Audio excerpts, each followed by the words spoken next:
Got multiple systems we're using here. See, there's getting a couple of people on already. And as soon as we get this Zoom one going, we will get started.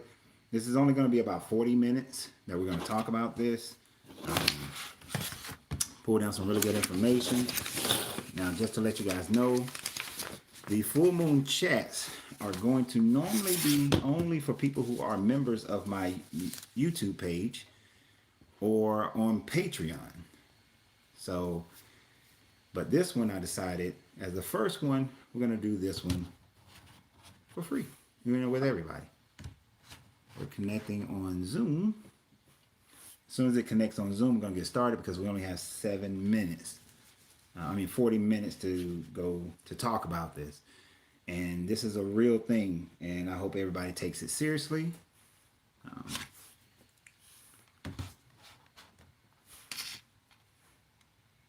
There we go. Got the Zoom meeting going as well.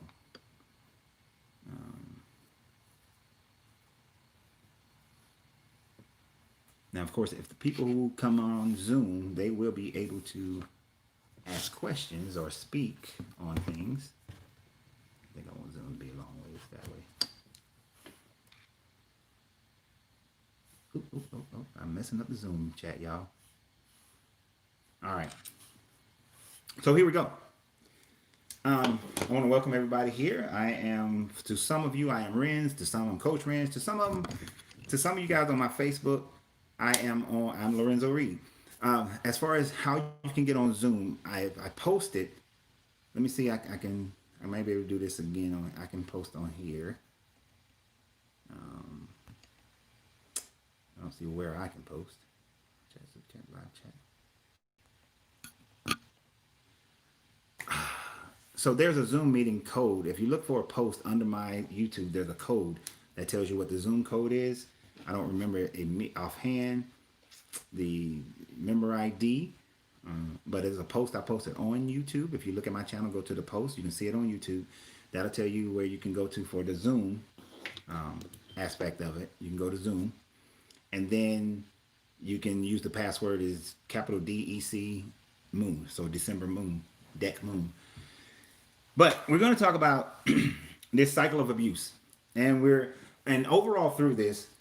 As a man, and I know usually y'all hear this for women saying as a woman this and as a woman that, but I definitely want to talk to you guys about how as a man we don't get and if you're on Facebook, if you're watching this on like my group The Honey Pot or my coaching channel, I don't know if your comments are going to come up, but if they're not coming up, if I don't respond to them, like Ms. Jemerson, how you doing?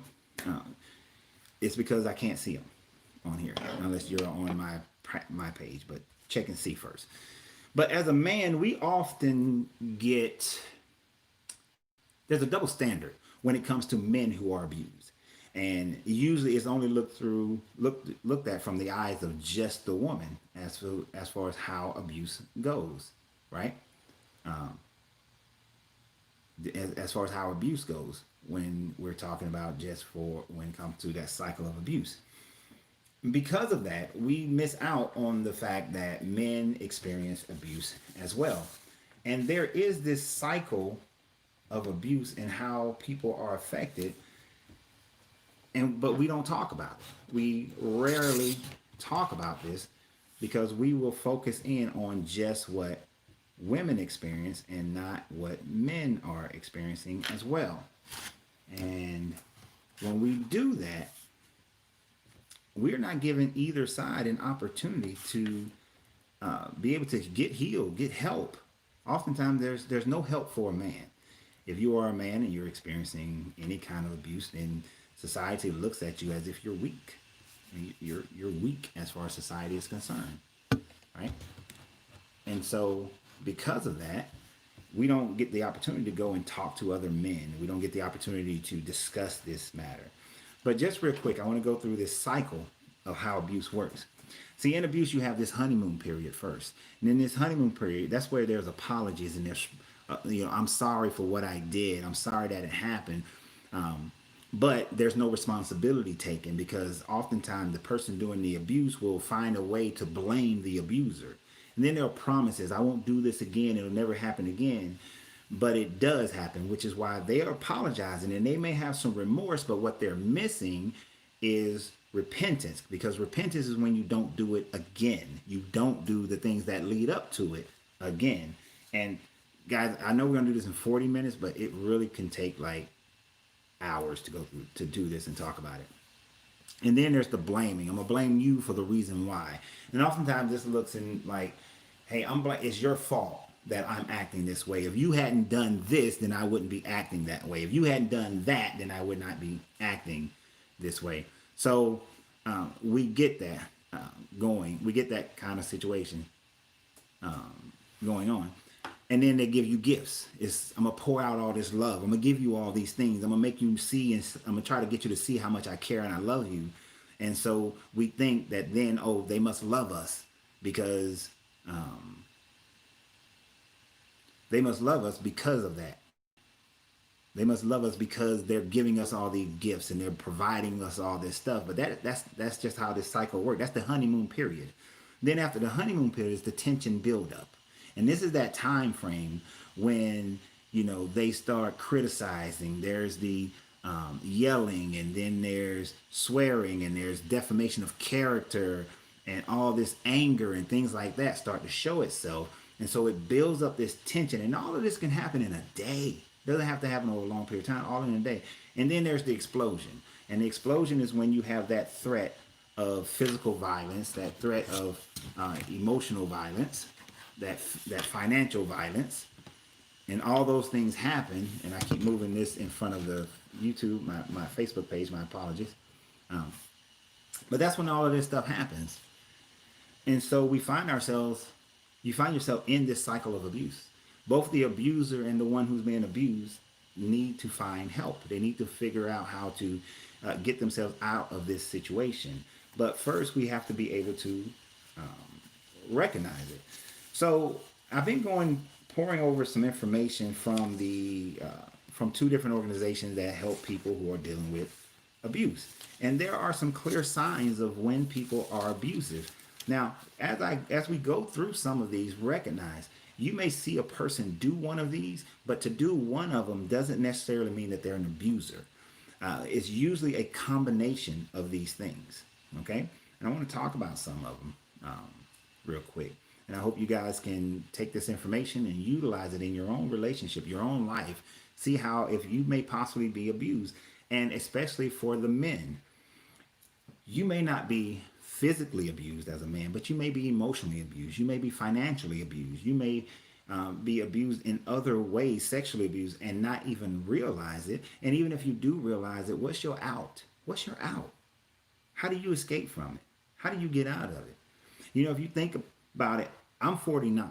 Growing up, we watched movies, and these movies always show the man is talking and he's saying stuff to a woman, and then they get into an argument, and the argument rages, and all of a sudden she starts slapping on the man or beating on the man, and he's supposed to the man never shows any emotion towards that. He's always the one that's he takes it. He just keeps taking it. And she can slap him later on, then they apologize, and then they get into another argument, discussion, and then she slaps him around again or slaps him, and and it's like a slap, and he just takes it. That's being physically abused. That's being physically abused. Or when someone is telling you that unless you do X, Y, and Z, you can't have sex. I'm not giving my body to you. I'm not giving you sex. Unless you buy me this, or unless you act this way or act that way, I'm not giving it to you. Or when they get into that mode of trying to separate you and isolate you from family, friends, separate you from a life that you had, cut you off of social media, all these things are abuse that a man could be experiencing, but not know he's being abused, not know he's being controlled, that he's being abused mentally and emotionally, and then also being abused financially, when a person just drains and sucks all your finances and control your finances and make it where you can't elevate yourself or your family. They are abusing you financially. And it does come down to all those things. And when it is your responsibility of love for yourself to remove yourself from this toxic environment. The environment is purely toxic, and it's not a place you should remain. But let's look at some of these things, because and I'm not going to go over each one in great detail, but I want you to get the understanding of them. And like I said, there's a combination of some of these things. Right. So one of the red flags from one organization, and one organization had 10, the other one had 5, but jealousy, and some of them overlap. But when you have a person who's jealous, but it's not that cute jealousy where they just, they where it maybe just be a word here or there, or they like overemphasize, what you are to them. But this is when, okay, so, and like I said, it takes something. When a person wants to be with you constantly, yes, some of that could be jealousy, but that doesn't mean they're going to be an abuser. But when they start accusing you of cheating all the time, or doing things or saying things that treat you as if you're cheating, and you haven't done any of those things, you haven't displayed any of those things, you haven't given them cause for any of those things, but you're constantly being accused of cheating. I know many men who are constantly accused of cheating, and these men go to work and they come home. They go to work and they come home. They don't hang out with friends. They don't do anything. But these men are being abused because this person is controlling them. Women, it's more common. We talk about this with women all the time, where a man is like accusing the woman of doing things that are wrong and cheating, and then being forceful with it. Right? That's abuse. But it happens to men as well. It happens to men constantly, where they're being accused of things that they haven't done. And it can be the most faithful guy in the world, but the person follows you around and frequently calls you during the day. Not calling you because they need to, not calling because they just want to talk to you. But they're always they want to be on the phone with you. They want to hear all the background noise. They want to know who's around. They want to, evaluate everything. And the thing about it is that they're looking for something negative. And when a person is looking for something negative, they're going to find something negative. That's all they're going to find. They're going to find it. No matter, even if it's not, even if it's benign, they're going to find it, right?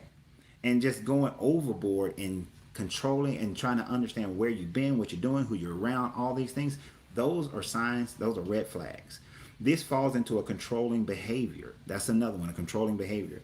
When pretending to be concerned about your safety, they're not really concerned about your safety. They just want to know, what time did you leave? Okay, you haven't gotten here yet. You're supposed to be there.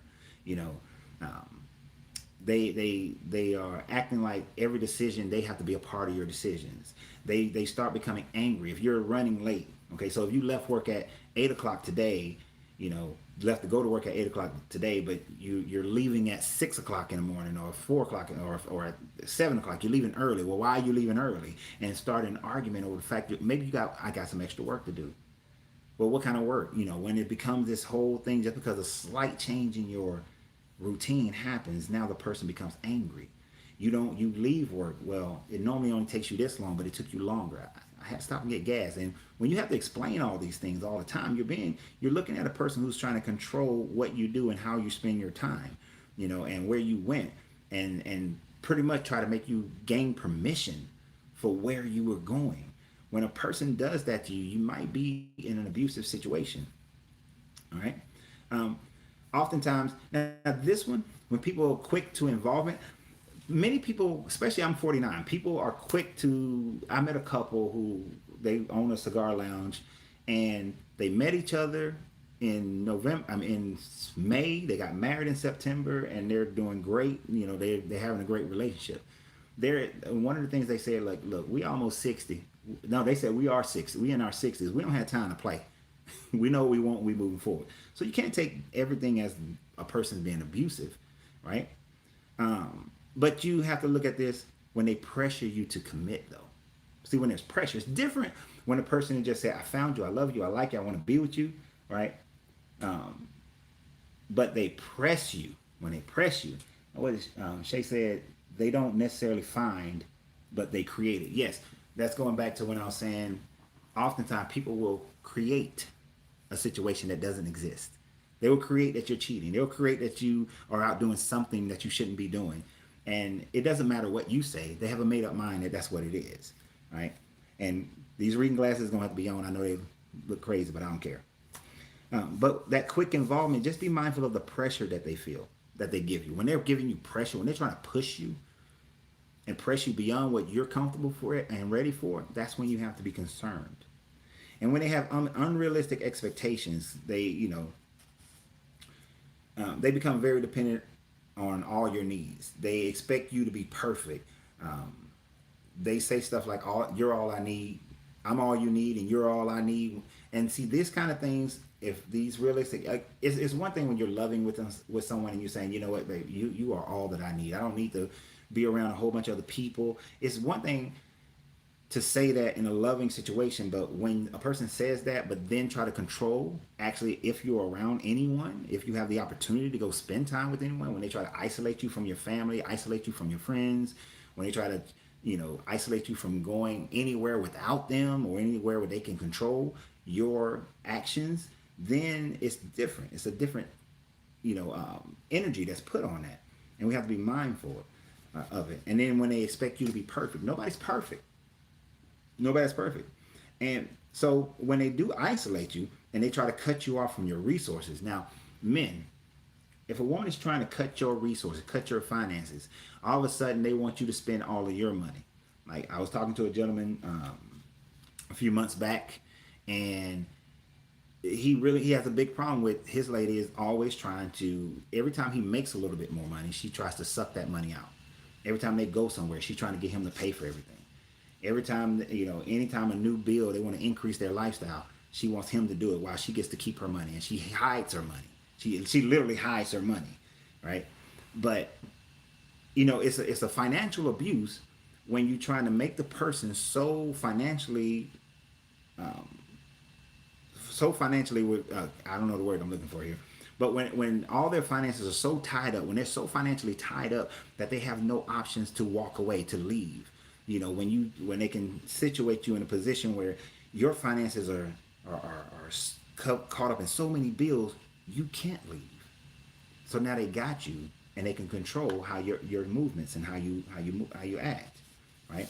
When they try to get you to separate yourself from the people you've known, you've had this friend for 20 years, you've had this friend for 18 years, and they find a reason, a rationale that you don't need to talk to this person no more. You don't need to deal with this person no more. That goes back to the "I'm all you need" taken to an extreme. Because now you can't have this friend or that friend. Regardless that if you're a man and this friend was a woman, you can't have that friend. Because even though you've had that friend for 20 years, if y'all wanted to date, you've had plenty of opportunity to date, but they're just your friend. If you're a woman and you got male friends, you've had that male friend for years, decades. And he's trying to convince you that you don't need that male friend. Now, unless the person oversteps their boundaries, okay. But if the person haven't done a thing, but continue to be your friend, but they're trying to isolate you, cut you off, right? Trying to make your friends out to be people that they're really not, that you're cheating with them. When they try to control your environment and your movement with your family, right? Trying to take you away from your family or keep you from going to events with your family. But all the while, you're supposed to go spend time with their family because it's in a controlled environment that they control. Abuse is really about controlling you, right? Not just the physical part. And as a man, you're controlled in other ways that you may not realize. And if you go and say something, then you're weak. And we don't have that outlet. And as a woman, it's readily acceptable. But then people expect you to either run or you start making all these excuses of why you should be there. But the abuser also blames others for their problems. They don't take responsibility for their abuse. Meaning, and we're going to go a little bit deeper in some of these things, they don't take responsibility for the abuse. And this is a big one, right? This is a big one. When a person does something that is abusive, but yet they downplay it, they try to make it seem like it's not abuse, that it's not truly abuse. And when they try to compare it to whatever they've experienced in their life, and this is where men really get caught, but they try to compare it to what they went through, how they saw their mothers or their fathers, how they saw their aunties, their friends, their girlfriends. When they try to downplay whatever you're saying is abuse, and then also blame you for, or other people for, why they are being abused. It's kind of like when a man says, I'm so stressed at work, I got to deal with Mr. Johnson and all this kind of stuff, and then I come home, and then you nagging me about this or that, and then that's why I lashed out and I punched you in the face. All right? They're blaming something else, and then ultimately they're blaming you for the abuse. That's not right. You should never. That's a person who's abusive because they're never taking responsibility for what they did. You know, when they say things to you like, well, I experienced this level of abuse where I was beaten, I was, kicked, my ribs were broken. There's a friend of mine from a long time ago. She suffered abuse at levels that are horrendous, where the husband slammed her over a guardrail and broke her back, right? And she's robbed in the back, suffering, all her life. But that does not give her justification. And I mean, she's not an abusive person, to my knowledge. But that doesn't give her a justification to say that if she just slaps a man, that she's not an abuser. No, you're still an abuser. You're taking what happened to you, you're translating it into whatever level of abuse you can inflict on him. You're still an abuser. And oftentimes people who were abused will find themselves abusing others, but they will measure it compared to their abuse and then claim or minimize that person's conversation about abuse, that person's feelings towards how they are being abused. And it doesn't matter the level.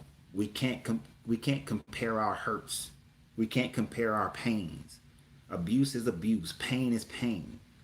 And all of them need to be validated to say that that's exactly what it is.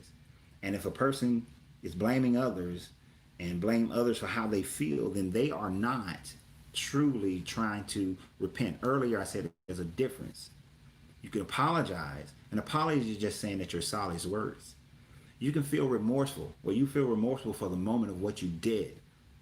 But repentance, true repentance, is to change your nature, change your behavior, change how you function, change how you see things, change how you act, change your energy, and to the point where you're just not going to do that anymore.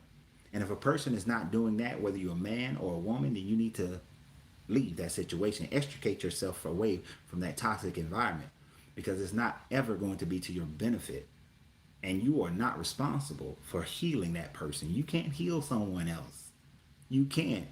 None of y'all can heal me. I cannot heal y'all.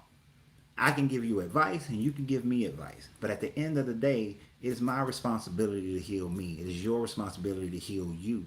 If I was an abuser, then it would be my responsibility to change that. If I am abused, then it is my responsibility to love myself enough to not allow myself to be abused. But it's not anyone else's responsibility to do that but your own. And you're not responsible for someone else's healing it either. So make sure that you are not leaving yourself in that situation, right? Now, abusive people, they often abuse the weak. Oftentimes we'll see this, like they'll say how a serial killer may start out abusing animals, right? And then they graduate up to humans. Well, an abusive person will also be abusive towards a child. They'll be abusive towards anyone that they have under their control, people that are under their roof. Like if you're a financial abuser, then what you'll do is you will utilize those finances to maintain control over anyone in your household, because you know that their livelihood, that roof over their head, is dependent upon you. The clothes on their back, the food in their mouth is dependent upon you. And as long as you can control that, if they act out, they don't do what you ask them to do, what you tell them to do, then this is my house and you can get out. This is my house and I pay these bills and you can get out. You can get out on the street. That's my car. You can't drive my car because it's in my name. You can't work here because this is my company, or I'm the boss here. I'm the managing supervisor. So you can't work here. You can't. I bought those clothes, so you can't wear those clothes how you want to wear those clothes. You're going to wear them how I'm telling you to wear those clothes. When a person has that's financially abusing someone. And if someone does, and they will use those things where they can control you in that format to make sure that you stay under their wing. Because what are you going to do? You can't, if you are a kid, where are you going to go? Where are you going to go?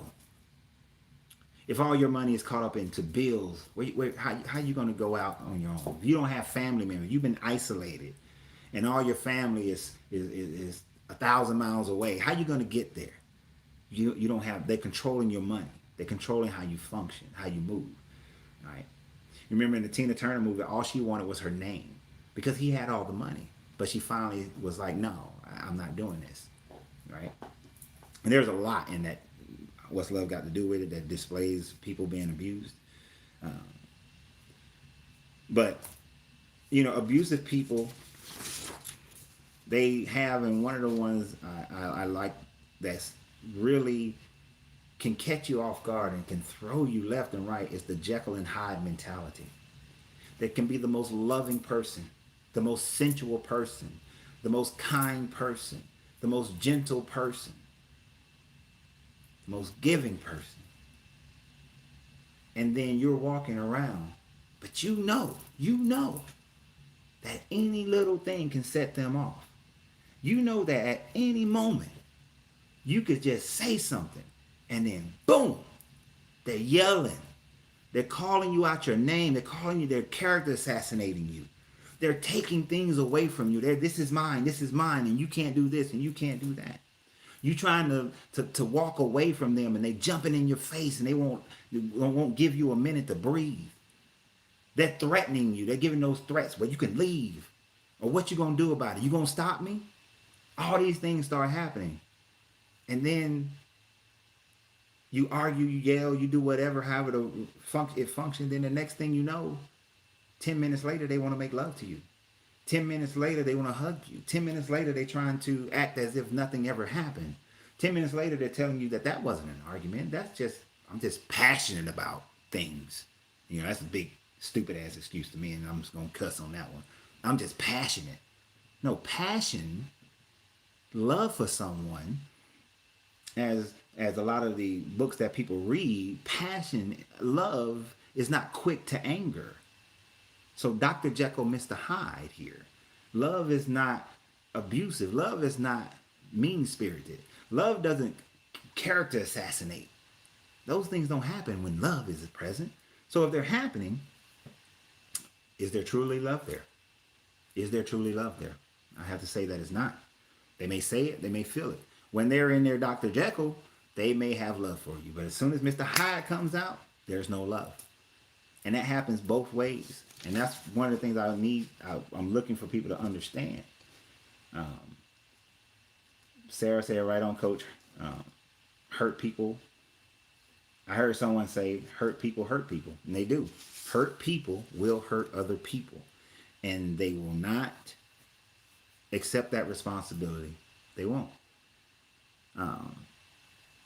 ULDJ said, I grew up with that Dr. Jekyll and Mr. Hyde personality. And it's let me tell you, that is something that is very difficult to deal with, because at one moment you think, oh man, this could be great, this could work, this is good, we're progressing, we had a lovely week, we had a lovely weekend, we had a lovely date, but then one little thing happens and all of a sudden it's a blow up. Like one of the things I hate about Facebook is that at any moment and any time, anybody can send you an instant message. They don't have to know you, don't have to be a friend of yours, whatever. They can send you an instant message. And that thing bloop, bloop, comes up. All hell break loose. If you got the Dr. Jekyll, Mr. Hyde, all hell break loose. What you been doing? Who you talking to? Who is that person? I don't know why, but all of a sudden, over the last 6 months, I got a spam blocker on my phone, but I get these texts. First is from people who trying to, your company can get some free money and all of this. But then I got one today that was saying something like, aren't you tired of all these women, something. And it's some porno thing. And I'm like, what the hell? You're getting these spam messages coming from everywhere, but you have no control over this spam message. But yet, if you're dealing with an abuser, guess what? Guess who's getting blamed for it? Guess who's going to fly off and all of a sudden Mr. Hyde or Mrs. Hyde is about to come out? You about to catch it. But if you're the one who looks at everything as the person's fault, and that's your rationale, your reason to go off on them, you are the Mr. Hyde or the Mrs. Hyde. And you need to recognize that. You got to recognize that within yourself. Right? Oftentimes, abusive people, like Miss Sarah Martin said, and love Miss Sarah Martin, hurt people. It's because they have their past batterings. They have their past issues. And like I was saying earlier, The thing about it is that nobody's responsible for your past issues but you. You are. You are. It is not a man's responsibility to come into your life and heal you. Whether he's healthy, whether he's not healthy, it's not his responsibility to come in and heal you. It's your responsibility to heal yourself first. If you know that you're a broken person, then stop them at the gate. Stop them when they're down the street. Go inside yourself first and get that right. Get that squared away. Because if you weren't ready, why would you put that responsibility on another person to come in and stand steadfast and help you heal? That's not their responsibility. That's yours. You're actually doing them a disservice if you were broken and then you were abused. You're now an abuser. You're now an angry filled person. You're now hypersensitive, right? You're now the attacker, and you expect them to come in and stand in the midst of that and help you through it? Why? Why? Nobody signs up for that. Nobody says that, you know what? I see that person over there. I want to get to know that person, but I really hope that they're broken. I really hope that that person has scars, that that person has been physically abused and mentally abused and financially abused and sexually abused, and I really want to go in there and be their helper and heal them and go through hell. Nobody goes into a relationship looking for that. No one does. Dana said, I keep telling people, love yourself and make yourself happy first. Exactly. You got to do that first. You got to do that work first. It's no one else's responsibility. I got to admit, there was a person that I met some years ago. And when I first met this young lady, right, and this is 2 or 3 years ago, something like that, the first thing she said was, I was sexually abused for, since I was a teenager. And this is my perspective on intimacy is this, and she broke it down. I respected the heck out of the fact that up front, I'm broken. This is how I'm broken, and this is how I am now. And I have no desires to evaluate my brokenness and do anything about it. Right? How you doing, Joanne? People, I respect the heck. I respect that she had enough within herself that's her first. That she. I'm gonna tell you this before you get emotionally caught up. I'm gonna tell you this before you think that I'm dateable, because basically what she was saying, if you're not ready to deal with this, I'm not dateable, and I can respect that. But how many people will actually do that? How many people actually know that? Because like I said earlier, most people, one of the signs is that most people who are abusers will look to blame someone else for their abuse. They'll look to blame someone else for their abuse. Of course, abusive people, it's easy to say they break things, they throw things, they strike stuff, they beat their fist on the table, they may try to throw your stuff or, snatch you, hit you, grab you by your arm, force you, try to restrain you from leaving a room, block the doorway, grab you by your shoulders, pin you. They may do all these things to try to keep you from leaving. They may push you or shove you. And here's the thing. I know that every time we see abuse, we always see a man who's beating a woman badly, who's punching. But ladies, if you're trying to walk out the door and he stands in the doorway and won't let you leave, that's physical abuse. I don't care if it doesn't measure up to what you've seen on TV and what you've seen in neighborhoods and what you've seen with your parents. That's physical abuse, because that's basically kidnapping. That's preventing you, taking away your freedom to travel, which is a constitutional right. But that is abuse. You can't sugarcoat abuse of any form at all, because what you will have is that if you accept that, it will eventually escalate, because at some point you're going to be so angry, you're going to be so tired and don't want to hear it, that you're going to want to move. Want to leave, want to get out of my way. I just want to go out this door. I don't want to be in your presence. And that's when it's going to escalate. That's when he's going to push you or shove you or punch you. But guess what, ladies? That's what y'all do too to men. You ain't leaving. And if he tries to push through you, and more than likely he can, all of a sudden he's being physical with you. Just like Michelle just put on Facebook, she said, or provoke you. That's provoking when you block someone's exit way, and then when they try to leave and have to physically move you, you blame them for physically moving you. You provoked it. You are the abuser. They were just trying to leave it. Trust me, if you would have been not been in the way, they would have just walked out the door. Y'all can keep yelling, yelling, yelling, which is still verbal abuse. That person would have just left. Right? But when you try to physically restrain somebody from leaving a room, that is abuse. When you try to keep somebody a prisoner just so you can say what you want to say, that is abuse. And when you downplay it because you've experienced something, you're still an abuser. Right? So I want you to be mindful of these things. The other articles pretty much said a lot of the same things. How people go from 0 to 60. When trying to control where you go and all that. One of the things it didn't talk about is when they try to blame their exes for everything. Now, I'm gonna go ahead and tell you, I'm pretty damn good. Most of the time when I broke up with when I had relationships, if the relationship ended, it's because I told the people exactly what my expectations were. They didn't uphold to them, and so the relationship ended. But what I've also always said was some of the things that I did that wasn't right, that didn't make me good.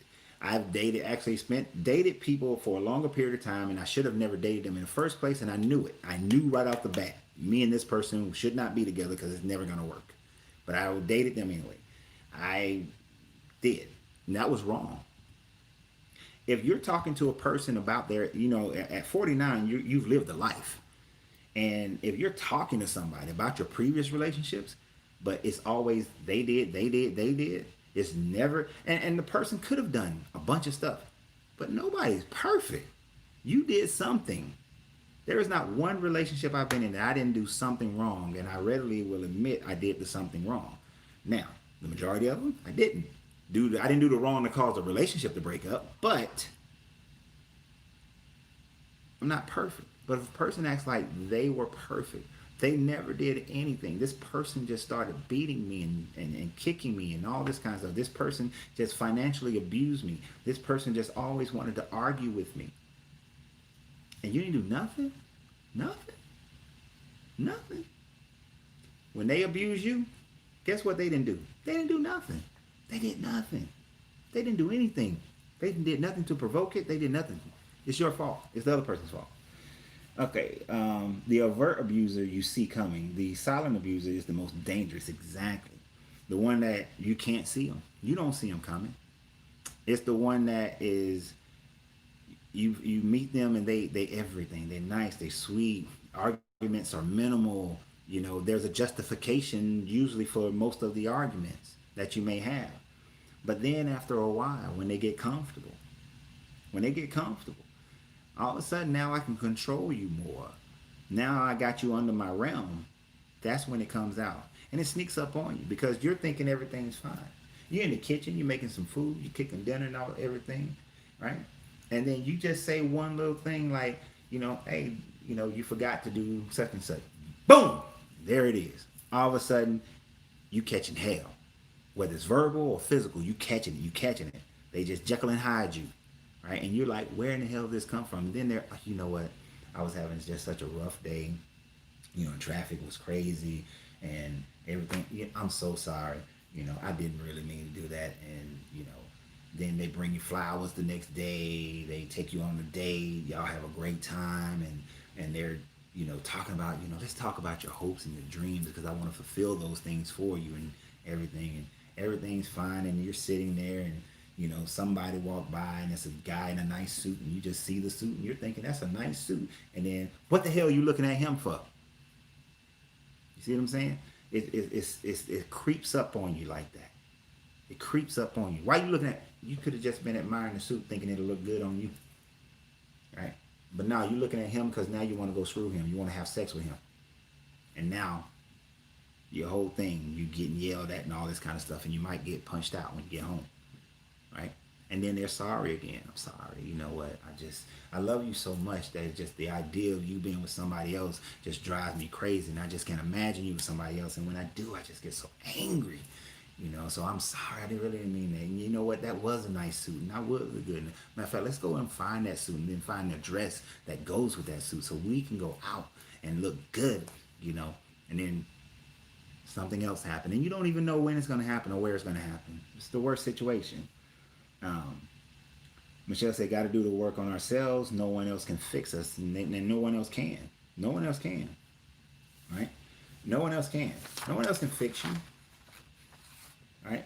And if that, and like I was saying in the other part, if they don't have anything nice to say about anybody that they've dated before, then I would question that person. I would question that person. And here's the maturity thing. Some people won't say anything nice because they know that you're dealing with a person who's so insecure. And a lot of abusers come from a place of insecurity as well. So you have to understand that a lot of abusive people are insecure about who they are and how their life has been. If you can't say anything nice about someone you dated before to that person without them becoming angry, what the hell, man? The logic has to be you dated them, and you dated them for longer than 2 weeks. If you dated somebody for longer than 2 weeks, then there's something about them that you liked. You liked something about them, okay? Like when I used to be married to this girl named Tiffany. Tiffany was a very kind-hearted person. She was incredibly clean. I mean, the house was always organized, and the house was always clean. A little too clean. Felt like a museum sometimes. But, I'd never had to worry about that. It was always clean, right? Never, ever had to worry about those kind of things. I didn't like paying bills. That chick would pay all the bills. No problem. Didn't have a problem saying, hey, I know that's handled, so I completely trusted her with the finances. After me and her got divorced, I dated a girl named Vernetta. Wait a minute. Okay, I dated a girl named Valletta first.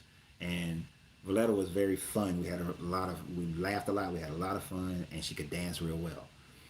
Vernetta, very kind-hearted person, very, take care of whatever you ask her to take care of, very supportive, like to have fun and laugh. If I can't sit with someone and they're asking about who I dated before, and I can't go over and say things like that, that they were this person, they were that person, that we had fun, that they were nice, they were kind, they had good etiquette or whatever it is. If you can't say anything nice about the person you was with without them getting angry, they're a very insecure person, right? And those insecurities don't always come out violent, but they will come out controlling, right? They will try to control you, which is a part of abuse. And for men, if a man says that I was with this woman and she was controlling me this way, and she was controlling me that way, and she was controlling me financially and emotionally, people will accept society saying a woman controlled a man sexually. Y'all accept that. That y'all will accept. But if a man said that, man, she controlled me financially, she controlled me emotionally, she controlled me mentally, y'all will say, well, you're a weak man. This is why men don't say nothing. This is why men sit and they stay quiet, because they know that they will come out and be victimized. They will get victimized. They will get treated unkindly. They will get treated harshly. They will be looked down upon. And if a man came out and said that a woman physically abused him at any level of physical abuse, she impeded my progress and wouldn't let me leave a room, she slapped me, she pushed me, right? Unless he's saying she beat him with a bat, he wasn't abused. You weren't abused physically. Don't even claim that. What kind of man are you claiming that? This is what you got to understand. If a woman impedes a man's progress, if he were to push her, move her, all of a sudden he's the one going to jail. He's now the abuser. If she slaps him and he slaps her back, this is why I tell my daughters, don't you ever lay a hand on a man, because if he responds, first I'm going to be pissed off at you. I'm going to be pissed at you, because you ain't got no right to put your hands on a man. This is what I tell my daughters. And of course I tell my son, if you put your hands on a woman, I will come and beat you down like you stole something, because that is unacceptable. Unacceptable. There are a few things in this life that I detest, and physical violence towards a woman is one of those things that I detest, right? To an extreme. There was one young lady when I was 14 she decided to ask me a stupid ass question. She said, what would you do if I slapped you? And I said, I'll leave. I said, because that's stupid. And why would you slap me? We're having a good time. And then she slapped me. I was like, what? And then she slapped me again. I tried to leave. And then I was opening the door and she kicked the doorknob out of my hand. I don't know if y'all ever had a doorknob kicked out of your hand, but that shit hurt. And at that point, and I turned around, she slapped me again. and I pushed her to get a whole, get some distance, get away from me so I can get out. That was one of the worst feelings I've ever had in my life. Not the slapping, not her slapping me, not her kicking the door out my hand, but the fact that I had to push her to get away from her. The fact that I had to physically exert myself to move her. I felt like the worst human on the planet. And that feeling has stuck with me my entire life. Because I remember watching a man beat my mom with a pistol, right? So that stuck with me my whole life, that I never want to feel that way. So the thing is, you can't put yourself in that position. You have to leave that position, that situation. So I tell my son, you have to leave as quickly and as easily as possible. But if a person pushes you to that point, provokes you to that point, you can never deal with them. You have to leave that situation because it's never going to elevate. But as a man, to tell other men that, as a man to tell anybody that, see, y'all can excuse that because I said I was 14 when that happened. So you can say I was a kid and you can excuse it. But as an adult, as a 49-year-old man, you're going to evaluate and say things like, well, you could do more. You could work it out. You can help her. You got to understand her situation, or that wasn't abuse and all that sort of thing. You say that. You will say that to me now. If that happened now, that's what you would say, because that's the double standard. But if you flip that and say that a man did that to a woman in any level of abuse, he blocks the door and he's blocking the door, won't let her leave. You know, doing anything to prevent her from leaving. Y'all would tell that woman, you gotta run, girl. You better get out of there, because the next thing you know, he gonna be slapping you and beating you. You tell a woman that she gotta go. But the double standard is you'll tell a man that he needs to stay, as if we don't have emotions. And the worst part, in America, we going to jail. We lose on every account, almost, unless we got videotape or witnesses or something proving, we got some bruises proving that we didn't instigate it. We lose. We lose. Point blank, period. I got too many cops in my family, too many cops I know, too many judges I know who will let me know, who have told me that you lose, dude. You lose that battle, no matter what. You better have some video. But we have to recognize when we're being abused. When people set rules that oftentimes, if you break them, all of a sudden it's all this anger, when they set rules of what you can't do anymore, where you can't go, people you can't hang out with, and then sometimes when they set rules after you've done something that wasn't a rule before, right? The number 9 on one of the lists from the abuse, one of the abuse groups, was when they set rules oftentimes after you break them, meaning that it wasn't a rule, but then in a format to control you, they make it a rule. So when you met, you used to go play golf, right? This is ridiculous, but I'm gonna use this one. But you can extrapolate it to other things. You used to play golf, and it wasn't a problem. You went, you played golf every other Saturday. And then all of a sudden, it's a year later, and now you playing golf is a rule. You can't go play golf every other Saturday anymore. You playing golf is not something that I signed up for. That's not the marriage that I was expecting. You playing golf is now a deal breaker. Now, I understand things change in your life. At first you had a lot of time. Now you don't have a lot of time. So playing golf may be an issue. So you stop playing for a while. But when you start back playing again, no, you can't play golf. That's not something we do. That's outside of our relationship. You can't do that. You're making rules that didn't exist before, right? You can't make rules that didn't exist before. You knew who you was marrying. You knew who you was dating before. The problem is now, in order to control them, you need to change them. But changing them may not work, and it probably shouldn't, and it shouldn't work. But trying to change them is now controlling them and making them who you want them to be. They used to wear certain clothes. Now they can't wear those clothes anymore. They used to, they had certain things that they like doing. Now they can't do those things though anymore.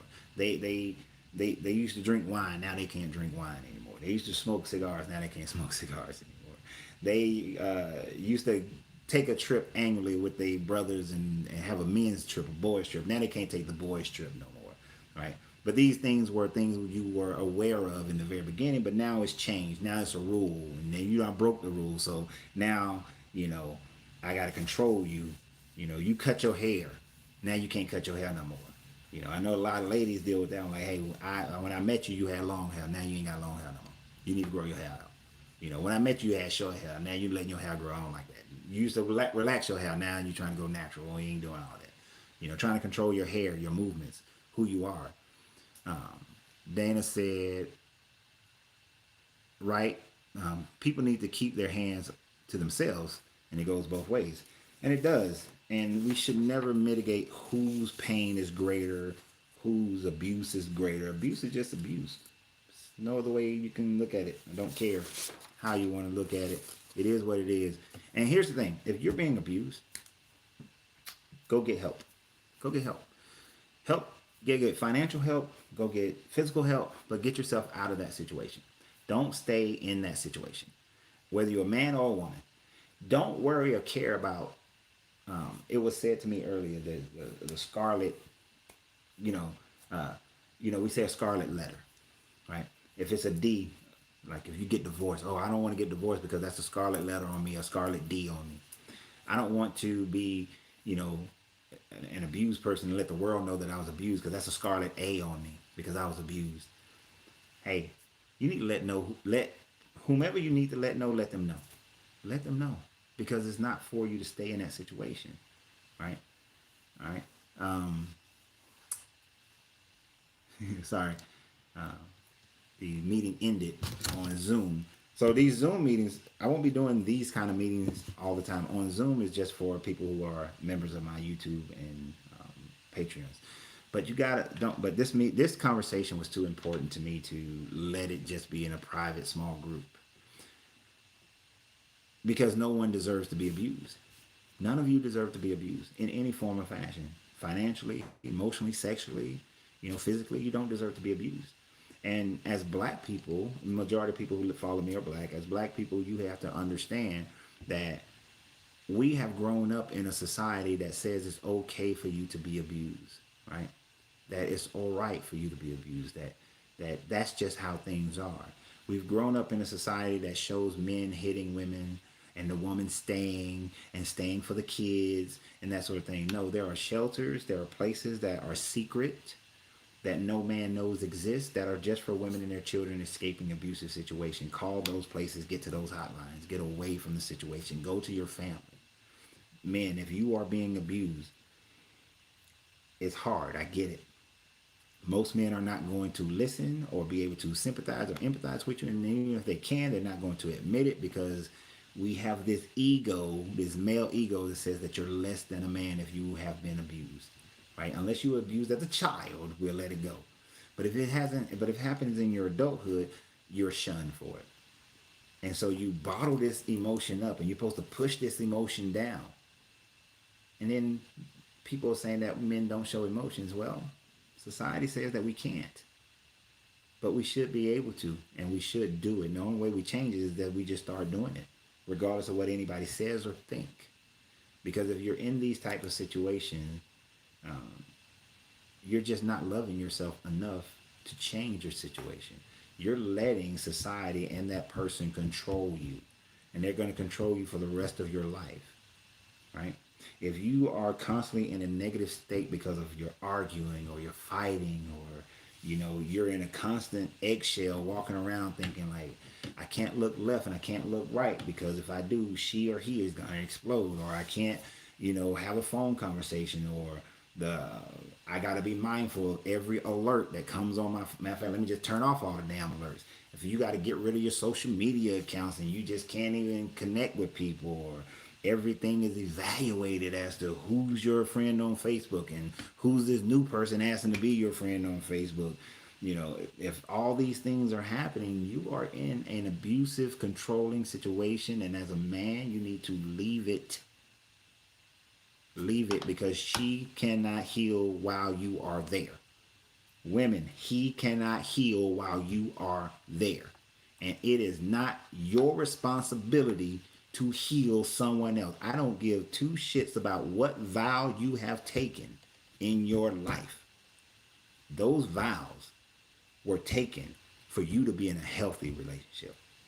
I hate the one that says for better or for worse, because I'll be damned if you're going to beat me. I'll be damned if you're going to control me. I'll be damned if you're going to control me financially or emotionally or sexually. What the hell? Who do you think you are? And you think some words or a piece of paper is going to keep that? No, the only person that keeps that is you and me. That's it. You decide. And if a person is already, like I said earlier, if a person is already hurt, you're already broken in that format. Now, everybody's broken a little bit somehow. So don't take this as you got to find the perfect person and you got to be perfect before you date somebody. But there are certain levels of brokenness that you don't engage people with. If you are still suffering from anger and frustration and you lash out and you can't control your anger and everything makes you angry and you're arguing, you yelling, you fussing, you finding something wrong about something every dang on day, you broke. You don't need to be with nobody.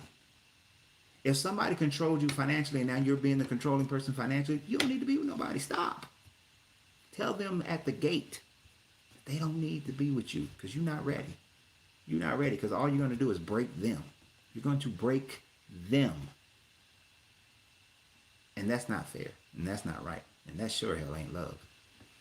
UL said we must realize our worth and work on ourselves to get out of the situation. Exactly.